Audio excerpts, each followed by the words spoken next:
Assalamualaikum warahmatullahi wabarakatuh. Alhamdulillahilladzi arsala rasulahu bil huda wa dinil haqq liyudhhirahu 'ala ad-dini kullihi walau karihal musyrikun. Asyhadu an la ilaha illallah wahdahu la syarika lah wa anna Muhammadan 'abduhu wa rasuluh.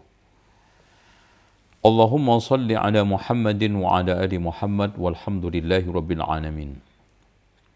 Saudaraku seiman, ada sebagian ustadz yang telah membuat penggalan video yang menyebarkan tentang anjuran untuk membaca Yasin 3 kali pada malam nisfu Sya'ban setelah maghrib. Hal ini didasarkan pada kitab dan itu adalah bagian daripada ucapan manusia. Dan kata Imam Malik, kullun yu'khadhu wa yutraku min qawlihi illa sahibu hadzal qabr. Masing-masing orang bisa diambil dan ditolak pendapatnya kecuali yang punya kuburan ini, yaitu Rasulullah. Dan ini juga ditegaskan oleh Imam Asy-Syafi'i, in sahhal hadisu fahuwa madhhabi. Jika itu hadis benar, maka itu adalah madhab saya. Malah Imam Syafi'i menegaskan setiap ulama pasti ada beberapa hadis yang terlewatkan. Apalagi kita, ribuan hadis, jutaan hadis yang terlewat dari kita. Maka pendapat mana saja dariku yang bertentangan dengan Al-Quran dan Sunnah, lempar pendapatku ke tembok dan ambil itu Al-Quran dan Sunnah. Memang kita tidak ingkari bahwa nisfu Sya'ban itu ada keutamaan. Sebagaimana hadis dari Abu Sa'labah, qala Rasulullah sallallahu alaihi wasallam, innallaha yattali'u ala ibadihi fi lailatin nisfi min Sya'ban. Allah melihat hambanya pada malam nisfu Sya'ban, fayaghfiru lil mu'minin, mengampuni dosa orang-orang mukmin. Wa yumli lil kafirin, memberikan tunda kepada orang kafir. Wa yada'u ahlal ahqad bihigdihim hatta yada'uhu. Dia biarkan orang yang sedang bersengketa agar islah. Dan juga hadis Rasulullah SAW yang ini disahihkan oleh Syekh Al-Albani di dalam Sahihul Jami'.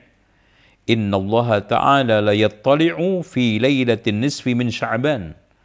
Allah Subhanahu wa Ta'ala melihat hambanya pada malam nisfu Sya'ban, fayaghfiru li jami'i khalqihi, Allah ampuni setiap makhluknya, illa li musyrikin, kecuali orang musyrik, au musyahinin, orang yang sedang bersengketa. Bahkan dikatakan tunggu sampai dia itu islah. Adapun hadis idza kanat lailatun nisfi min Sya'ban, jika pada malam nisfu Sya'ban, faqumu lailataha, qiyamlah malamnya, wasumu yaumaha, puasalah siangnya, fa innallaha tabaraka wa ta'ala, Allah tabaraka wa ta'ala yanzilu fiha li ghurubi syams, turun pada waktu matahari tenggelam, li sama'id dunya, ke langit dunia, fayaqulu, mengatakan, ala min mustaghfirin, apakah ada orang yang meminta ampun, fa'aghfira lahu, aku ampuni. Ala min mustarziqin, apakah ada orang yang mau minta rezeki, farzuqahu, saya akan beri rezeki. Ala min mubtalin, apakah ada orang yang mendapatkan cobaan, fa'afiyahu, saya akan berikan kesembuhan. Ala kada, hatta yatali'al fajru, sampai terbit fajar. Maka dikatakan oleh para ulama, hadis ini adalah makdzubun, didustakan atas nama Rasulullah SAW, karena di dalam sanadnya ada Abu Bakar ibn Abdullah bin Muhammad ibnu Sirah al-Qurashi al-Amiri. Intinya seperti itu. Tapi sekarang ini anjuran di dalam kitab Syadarat fi Fadail Lailatan Nisfi min Sya'ban, karya Hasanin Muhammad Mahluf. Ya, ustaz tersebut menyandarkan anjuran kepada umat, dan ini adalah penyesatan dan pembodohan. Karena mereka disesatkan, menganjurkan tanpa dalil, dibodohin, tidak ditunjukkan dalilnya. Karena kita tidak mungkin berbicara agama ini tanpa dalil. Karena Allah Subhanahu wa taala menegaskan, am lahum syuraka'u syara'u minad dini ma lam ya'dzam bihillah. Apakah mereka itu punya sekutu-sekutu yang membuat syariat dari agama ini tanpa izin dari Allah? Bahkan hampir semua para rasul, para nabi, semua menegaskan, afaman kana ala bayyinatin min rabbih, dari Tuhannya. Jadi rasul itu tidak bisa ngarang. Rasul itu, bahkan Allah mengancam kepada Nabi Muhammad apa? Walau taqawwala alina ba'dal akhawil la akhadna minhu bil yamin. Kalau kamu mengada-ada atas namaku wahai Muhammad di dalam masalah agama ini, kamu akan saya siksa dengan tangan kanan saya. Subhanallah. Apalagi kita. Kaman zuyyina lahu su'u amalihi. Seperti orang yang dibikin indah dari dirinya, amalnya yang buruk, wattaba'awahum, mengikuti hawa nafsunya.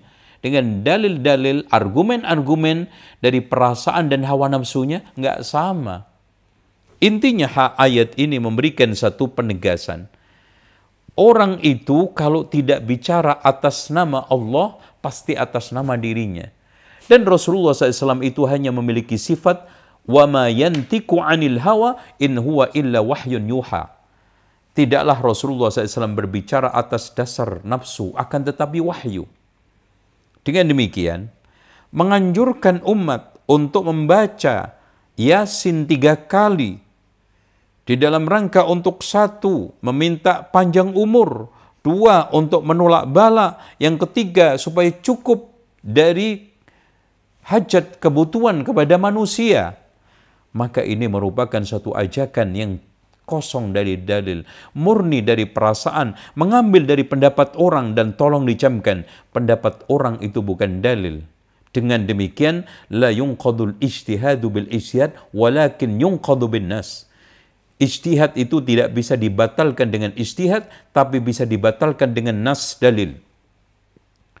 Dan yang berpendapat di dalam kitab tersebut, syadaratun fi fadail lailatin nisfi min Sya'ban, karya Hasanin Muhammad Makhluf, adalah manusia dari sekian manusia. Maka batal demi dalil. Jangankan Hasanin, jangankan Imam Syafi'i, semua, Abu Bakar, Umar, dikatakan oleh Abdullah ibnu Abbas, ketika saat beliau memfatwakan satu fatwa, disampaikan qala Allah qala Rasul, orang tersebut menyela, ya, menangkal dengan mengatakan, katanya Abu Bakar begini, katanya Umar begini. Subhanallah. Kata Ibnu Abbas apa? Hampir-hampir hujan batu turun menimpa kalian. Saya katakan qala Allah qala Rasul, kalian mengatakan qala Abu Bakar qala Umar. Abdullah ibnu Abbas tidak terima Al-Quran dan Sunnah dibenturkan dengan ucapan Abu Bakar, Umar.